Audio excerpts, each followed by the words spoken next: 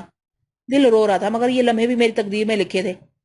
پھولی ہوئی خمیری روٹیاں اور سرخ تار والی نہاری کیا لذت دے رہی تھی, بیان نہیں کر سکتا.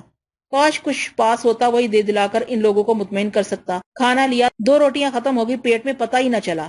میں نے اسے اور کھانا لانے کے لیے کہا. 6 پلیٹ سالن اور 12 روٹیوں تک تو کام چل گیا. حالانکہ میرے ہر بار کے آرڈر پر کھانا لانے والے کے چہرے پر حیرت پھیل جاتی تھی, اور جب میں نے 7ویں پلیٹ مانگی تو وہ کسی قدر خوفزدہ ہو گیا. اس نے مجھے خوفزدہ نظروں سے دیکھ کر بولا, یہ سب کہاں جا رہا ہے بابو؟ ہاں, میں چونک پڑا. دیکھنے میں تو معمولی لگتے ہو, کوئی پہلوان ہو کیا؟ اور کھانا لا سکتے ہو؟ ہمیں کیا, دیکھ آ جاؤ پوری. وہ آگے بڑھ گیا. البتہ اس نے دیکھ پر بیٹھے ہوئے آدمی سے کچھ کہا تھا اور وہ بھی چونک کر مجھے دیکھنے لگا تھا. دونوں میں کچھ باتیں ہوئیں. اس بار وہ 6 روٹیاں اور لے آیا. اور سالن لے آیا. اس کے احساس دلانے سے میں بھی چونکا تھا اور مجھے اندازہ ہوا تھا کہ میں کتنا کھا چکا ہوں, مگر پیٹ یوں لگتا تھا جیسے کچھ کھایا ہی نہ ہو. یہ نہیں افتاد, ایسا کیوں ہو رہا ہے؟ لاکھ کئی دن کے بعد گوشت چکا تھا, مگر 12 روٹیاں مجھے تعداد یاد تھی, مگر ہاتھ نہ رکے.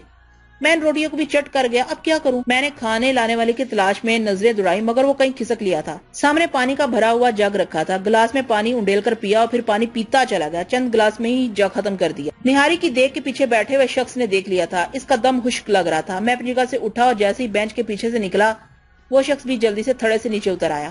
اور پانی مل سکے گا بھائی؟ ہو ہے. اس نے ٹینکی کی طرف اشارہ کیا اور میں وہاں پہنچ گیا. گلاس پر گلاس پیے جا رہا تھا, مگر نہ بھوک مٹتی تھی نہ پیاس.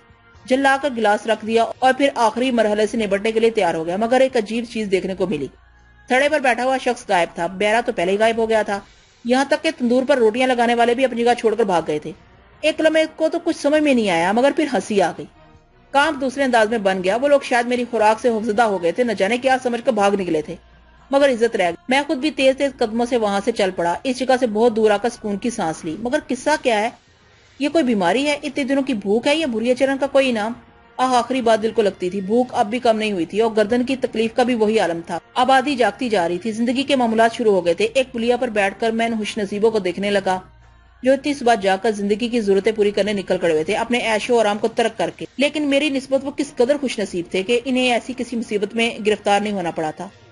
کاش میرے ابتدائی اقدامات بھی درست ہوتے، میں بھی دنیا کے ان رہنے والوں کی مانند ایک اچھے انسان کی طرح زندگی گزارتا اور انہی لوگوں کی مانند تلاش رزق میں نکل کھڑا ہوتا۔ کاش میں آسان ذرائع سے جائز اور ناجائز طریقوں سے دولت کے ڈھیر لگانے کے بارے میں نہ سوچتا۔ کیا حسین زندگی ہوتی، صبح سے شام تک محنت کی جائے، اس کے بعد گھر کا رخ کیا جائے، مگر پیارا گھر جہاں اپنے ہوتے ہیں۔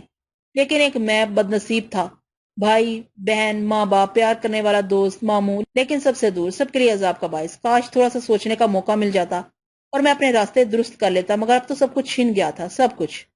ہاتھ تھا کہ مسلسل گردن پر مصروف تھا، گردن پھوڑا سی لگ رہی تھی۔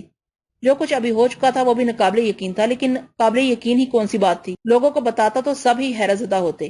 اب تک ایسا ہی ہوا تھا، بڑا عجیب معاملہ تھا، اور میں سمجھ رہا تھا کہ بھوریا چرن کا یہ وار سب سے زیادہ سخت ہے۔ اب تک تو دنیا سے ہی چھپتا پھرا تھا اور دنیا کے لیے اپنے آپ کو نقصان دہ سمجھتا رہا تھا، لیکن بات اب اپنی ذات پر آ گئی تھی۔ یہ بھوک، اس بھوک کا کیا ہوگا؟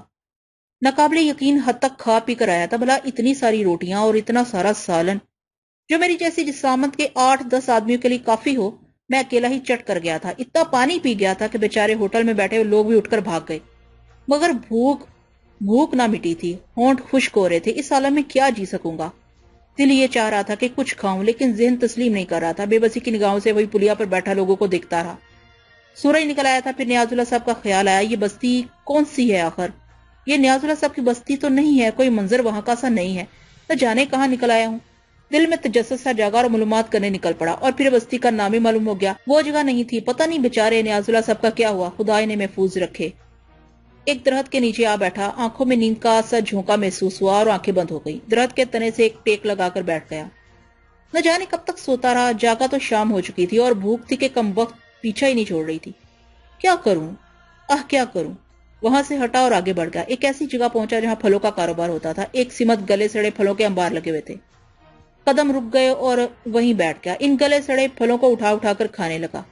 لوگ مجھے دیکھتے ہوئے گزر رہے تھے، لیکن اب جو افتاد پڑی تھی اسے گزارنا ہی تھا۔ یہ پھل میں اپنے معدے میں اتارتا رہا اور خاصا بڑا حصہ صاف کر دیا، لیکن بھوک نہیں مٹی تھی۔ اب بھوک نہیں مٹی تھی۔ وہاں سے ہٹا اور تھوڑے فاصلے پر جا بیٹھا۔ اندھیرا پھیلتا جا رہا تھا، پورا دن گزر گیا۔ مجھے اندازہ تھا کہ مصیبت میرا پیچھا نہیں چھوڑے گی، جو کچھ ہوا اسے ٹالنے کا کوئی ذریعہ میرے پاس نہیں تھا۔ گزاروں گا، اس طرح بھی گزاروں گا بھوریا چرن، لیکن تیری بات نہیں مانوں گا، کسی قیمت پر نہیں مانوں گا۔ کتے یاد رکھنا، یاد رکھے گا تو بھی کہ کس سے واسطہ پڑا تھا۔ رات گہری ہو گئی تو سونے کی کوشش کرنے لگا، نیند نہیں آ رہی تھی۔ پھر آدھی رات گزر گئی تو آنکھیں خود ایک دوسرے سے جڑ گئیں۔ صبح شام دن رات میں سڑکوں اور گلیوں میں مارا مارا پھرتا تھا۔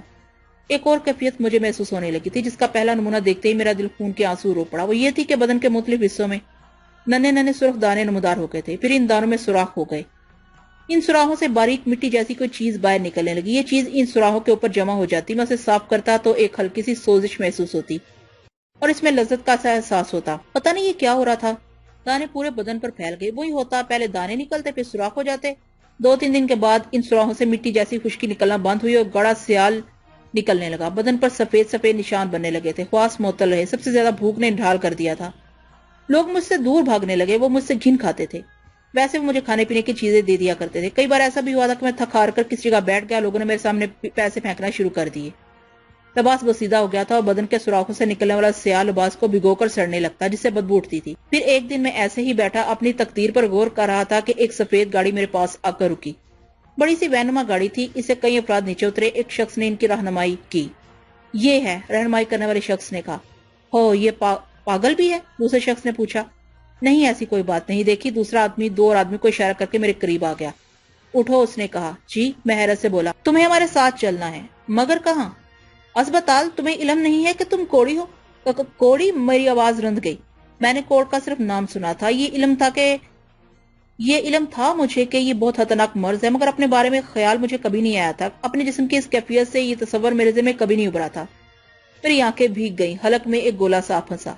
گھبرانے کی بات نہیں، تمہارا علاج ہوگا، تم ٹھیک ہو جاؤ گے، مگر تمہارا اس طرح سڑکوں پر پڑا رہنا اچھا نہیں ہے۔ یہ یہاں کی میونسپلٹی کے رکن ہے اور انہوں نے ہمیں تمہارے بارے میں اطلاع دی، ہم تمہیں لینے آ گئے، آؤ ہمارے ساتھ چلو۔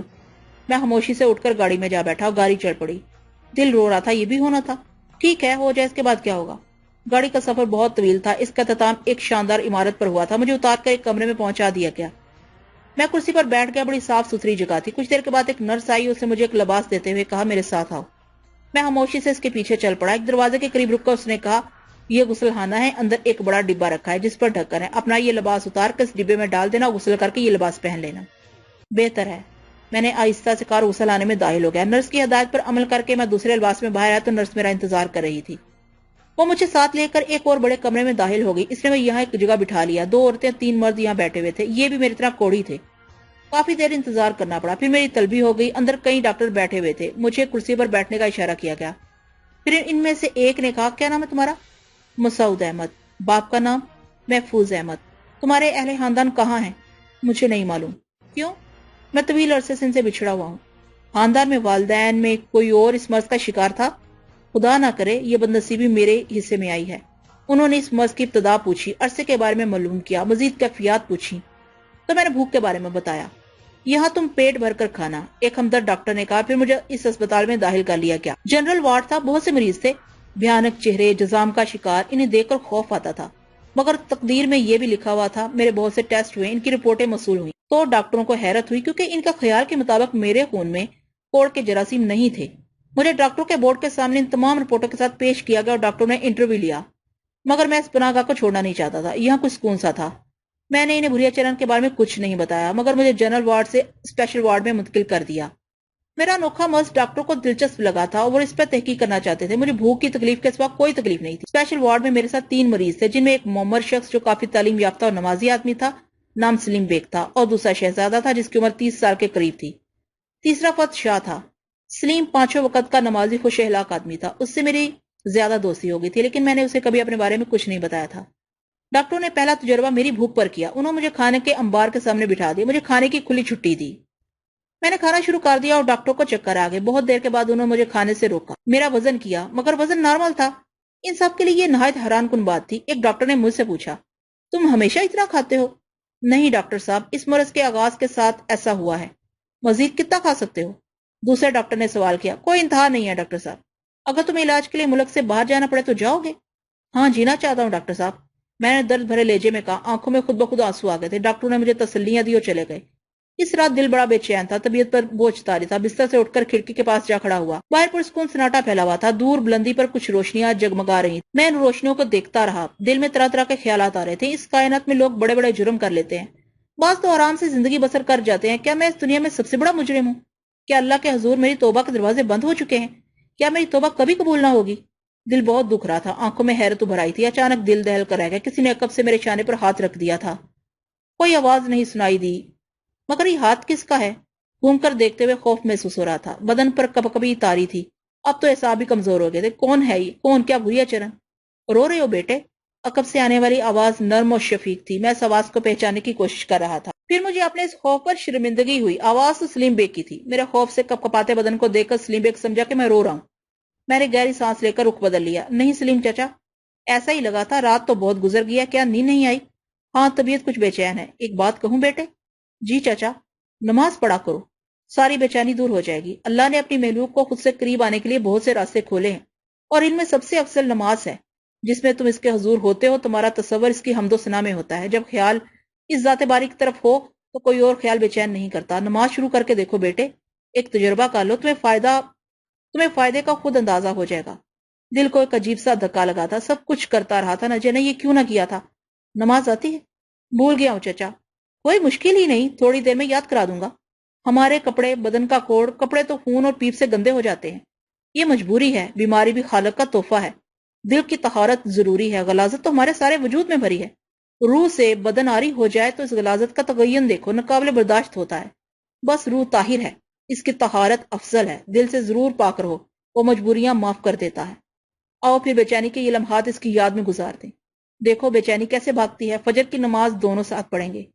میں کھڑکی کے پاس سے ہٹ آیا اور سلیم بیگ مجھے طریقہ نماز سکھانے لگے۔ آنکھوں سے آنسو بہنے لگے، سب کچھ یاد آ رہا تھا، بڑے عجیب سے احساسات ہو رہے تھے۔ ہم کس طرح وقت کے دھارے پر بہہ جاتے ہیں، بچپن تھا، محمود بھی چھوٹا تھا، عید آتی تھی، امی دونوں بھائیوں کو تیار کرتی، ماموں ریاض انگلیاں پکڑے ہوتے تھے، ہم نماز پڑھنے جاتے تھے، ابو نماز کی تلقین کرتے تھے، چھوٹے تھے تو خوف سے نماز پڑھتے تھے، بڑے ہوئے تو سرکشی شروع کر دی، جمعہ کے دن غائب ہوئے، رفتہ رفتہ ابو نے کہنا چھوڑ دیا۔ سلیم بیگ صاحب آیات الہی دہراتے رہے اور میرا ذہن بھٹکتا رہا۔ اب سو جاؤ، فجر کا وقت جگا دوں گا۔ جگا دوں نا؟ جی میں نے کہا اور لیٹ گیا۔ سلیم بیگ صاحب بھی لیٹ گئے۔ نہ جانے کب نیند آئی تھی، پتہ نہیں سویا بھی تھا یہ۔ سلیم بیگ صاحب نے جھنجھوڑا تو فوراً آواز تھی، ہاں چچا جاگ رہا ہوں، کیا بات ہے؟ بھول گئے فجر کی اذان ہو رہی ہے، اٹھ جاؤ بیٹے، نماز افضل ہے نیند سے۔ جی چچا، میں نے کہا اور اٹھ گیا۔ نماز پڑھی اور سلیم بیگ سے باتیں کرتا رہا۔ 2 دن گزر گئے، کوئی تکلیف نہیں تھی، مگر بھوک کی تکلیف سے نڈھال رہتا تھا۔ حالانکہ مجھے ایک وقت میں کم سے کم 6 افراد کی خوراک دی جاتی تھی، کھاتے ہوئے شرمندگی ہوتی تھی مگر دل نہیں بھرتا تھا۔ تیسری دوپہر کچھ نئے ڈاکٹر آئے، مجھے خصوصی طور پر ان کے سامنے پیش کیا کہ میری ساری رپورٹ ان کے سامنے تھی۔ ہم تمہیں جرمنی بھیجنا چاہتے ہیں، تمہاری تفصیل وہاں بھجوائی جا چکی ہے، وہاں کے ڈاکٹر تم پر تجربات کرنا چاہتے ہیں، یہ تجربات تمہاری موت پر بھی ختم ہو سکتے ہیں۔ تم کہتے ہو تم لوارا ہو، اس لیے کسی اور سے تو تمہارے بارے میں کوئی بات نہیں کی جا سکتی، تم بتاؤ تم تیار ہو؟ جی میں ہکا بکا سا رہ گیا۔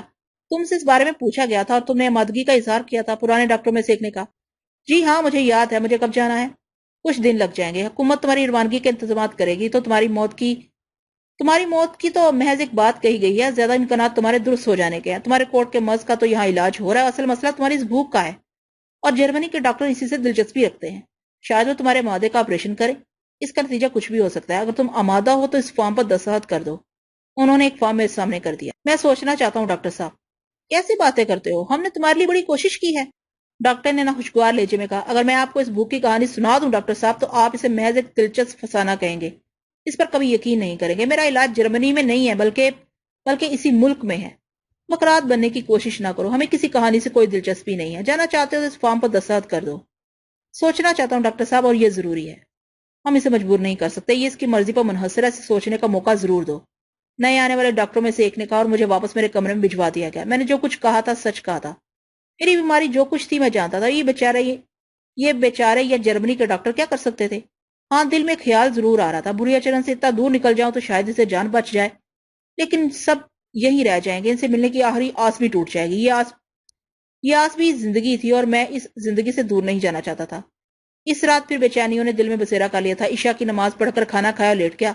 سب سو گئے تھے، میں اٹھا، کھڑکی کھول کر کھڑا ہو گیا، تاریکیاں سامنے تھی، بہت دور انہی بلندیوں پر روشنی ٹمٹما رہی، ہوا کے دوش پر کچھ شور کسی آوازیں ابھر رہی تھیں، دل بوجھل ہو رہا تھا۔ ڈاکٹر دوبارہ مجھ سے سوال کریں گے، کیا جواب دوں گا انہیں؟ کیسے بتاؤں گا کہ میرا علاج تو بہت آسان ہے؟ اس گندی روح کو آواز دو، وہ آ جائے گی اور مجھے کسی نہ کسی طرح یہاں سے نکال لے جائے گی، اس مکروہ خواہش پر سر جھکا دوں، ایمان کھو دوں، سب ٹھیک ہو جائے گا، سوائے اس کہ عاقبت کے لیے کچھ نہ ہوگا بجز گناہوں کے انبار کے۔ پورا سو رہا ہے شاید، پیچھے سے آواز ابھری اور میں چونک پڑا، نہ جانے کب سلیم بیگ میرے پیچھے آ کھڑے ہوئے تھے۔ میں نے مڑ کر دیکھا تو وہ بولے، قوالیاں ہو رہی ہیں۔ کہاں؟ مزار پر۔ کون سے مزار پر؟ یہ آوازیں نہیں سن رہے، وہیں سے آ رہی ہیں۔ مزار کہاں ہے؟ میں نے پوچھا۔ وہ روشنیاں جو نظر آ رہی ہیں مزار کی ہی تو ہیں۔ کس کا مزار ہے؟ بابا جلال شاہ کا، لوگ کہتے ہیں، دیکھا کبھی نہیں ہے۔ سلیم بیگ نے کہا، کافی فاصلے پر ہے۔ ہاں بہت دور ہے، دن میں تو نظر بھی نہیں آتا، رات کو بس روشنیاں نظر آ جاتی ہیں، اس وقت قوالی تو یہ آوازیں بھی ہوا کے ساتھ آ رہی ہیں، ہوا کا رخ بدل جائے تو آواز بھی نہیں آئے گی۔ چلیں، میں نے بے اختیار کہا۔ کہاں؟ سلیم بیگ حیرت سے بولے، ارس دیکھیں، قوالیاں سنیں۔ میں نے کہا اور سلیم بیگ خاموش ہو گئے، انہوں نے کوئی جواب نہیں دیا، ساکت کھڑے رہ گئے تھے۔ میں ان کے جواب کا انتظار کرتا رہا، پھر کچھ بولنا چاہتا تھا کہ اچانک ان کی سسکیاں ابھرنے لگی اور میں حیران ہو گیا۔ ارے سلیم چچا، میں نے تو کچھ نہیں کیا۔ کوئی بات نہیں بیٹے، بس ایسے ہی دل بھر آیا تھا، تمہارا دل چاہتا ہے نا سب دیکھنے کو، مگر اللہ کا حکم، وہ خود ہی سب کچھ جانتا ہے بیٹے، ہمیں کوئی اپنے درمیان کہاں قبول کرے گا، لوگ ہم سے گھن کھاتے ہیں، ہم کیسے وہاں جا سکتے ہیں؟ ہم ان سے دور رہیں گے چچا۔ نہیں بیٹے، ویسے بھی گیٹ بند ہوگا، چوکیدار اس وقت نہیں جانے دے گا۔ میرا دل چاہ رہا ہے چچا، میں جاؤں گا۔ ارے نہیں بیٹے، ممکن نہیں ہے، مزار شریف بہت دور ہے، پھر باہر کیسے جاؤ گے؟ کمرے کے باہر بھی رات کی ڈیوٹی کے ڈاکٹر ہوں گے، سختی کریں گے۔ یہ کھڑکی زیادہ اونچی تو نہیں ہے، کود جاؤں گا۔ زخمی ہو جاؤ گے بیٹے؟ زخمی تو میں ہوں چچا، ضد سوار ہو گئے تم پر، مگر ٹھیک نہیں ہوگا بیٹے، مناسب نہیں ہے۔ میں جا رہا ہوں، میں نے کہا اور کھڑکی پر چڑھ گیا۔ سلیم بیگ ارے کرتے رہ گئے، مگر میں نیچے کود گیا، بس دل پر یہ طلب طاری ہو گئی تھی، اور پھر میں کوڑی نہیں تھا، میرا بدن مضبوط تھا، میں یہ فاصلہ طے کر سکتا تھا۔ میں نے احاطے کی دیوار عبور کی اور تیزی سے دوڑنے لگا، مجھے دوڑنے میں کوئی دقت نہیں ہو رہی تھی، رخ کا تعین کر لیا تھا، اسی طرف دوڑ رہا تھا۔ ماحول پر دہشت ناک سناٹا طاری تھا، چاروں طرف ہو کا عالم تھا۔